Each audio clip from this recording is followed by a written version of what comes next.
As Parliament considers how to improve accountability around Canada's efforts to achieve net zero emissions, the debate is heating up around what kind of changes in resource management are needed to reverse the deadly feedback loops wreaking havoc on our forests.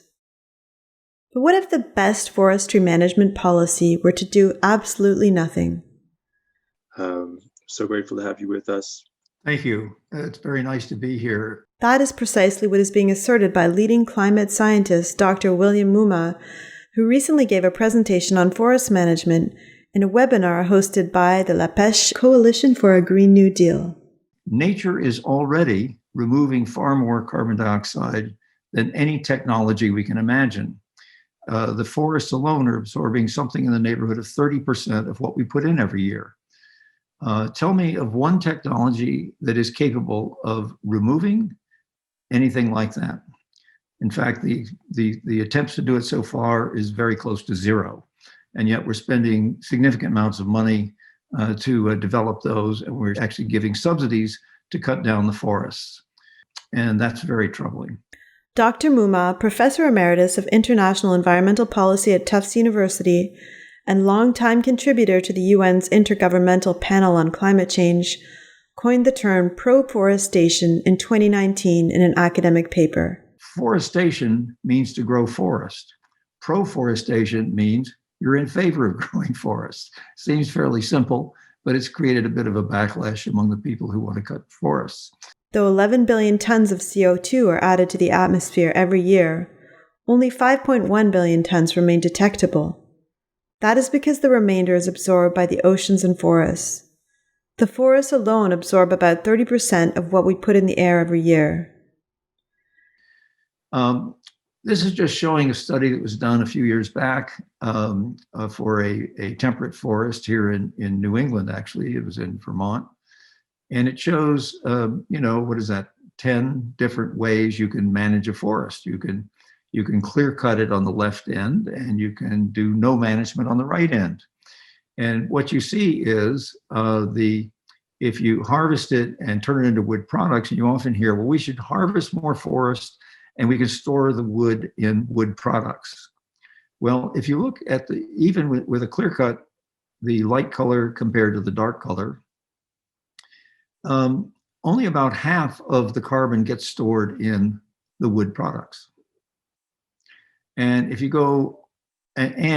look at the total amount of carbon between what's left growing and what is in the wood products, and at the left end, and compare it to the bar on the right end, the total amount stored is sort of less than half of what is stored if you let the forest just keep growing. So this is a myth that is put out by economic interests that we should be cutting our forests and turning them into wood products and making more buildings out of wood and more products out of wood. But if you look at all the carbon that was in the forests of Oregon in the year 1900, when the forestry industry started, only 19% of it is in wood products today. And 65% of it is in the atmosphere as carbon dioxide, and 16% is in landfills. So we do not manage effectively and well. In 2018, the United Nations Intergovernmental Panel on Climate Change issued a report providing scientific advice to governments.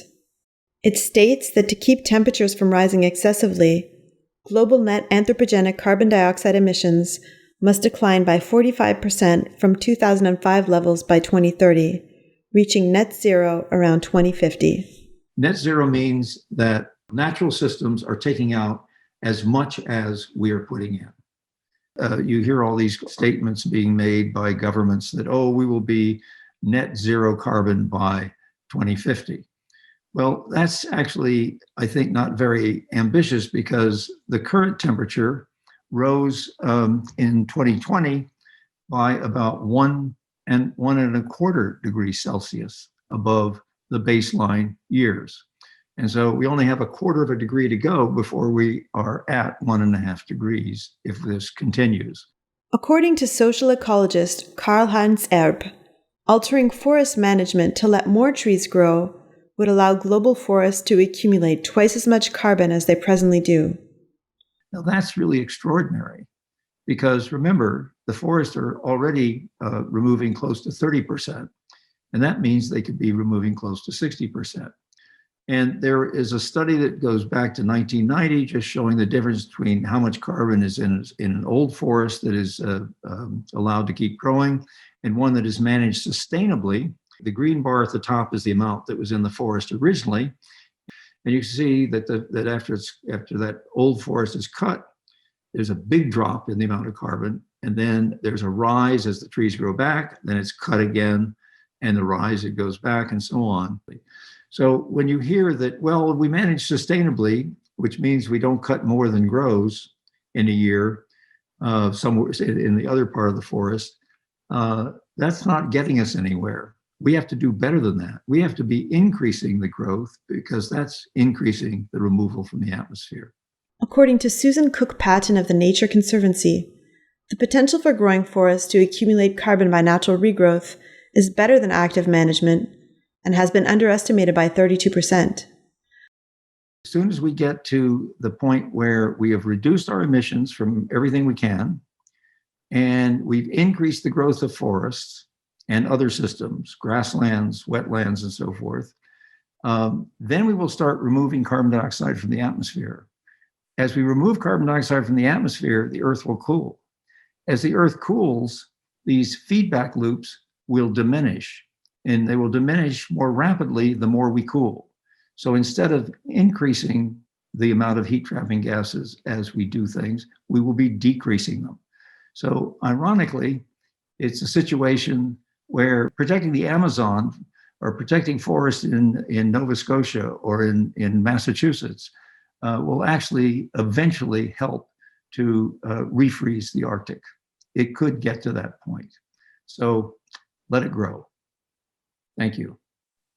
For La Pêche Media, this is Gillian Kirkland.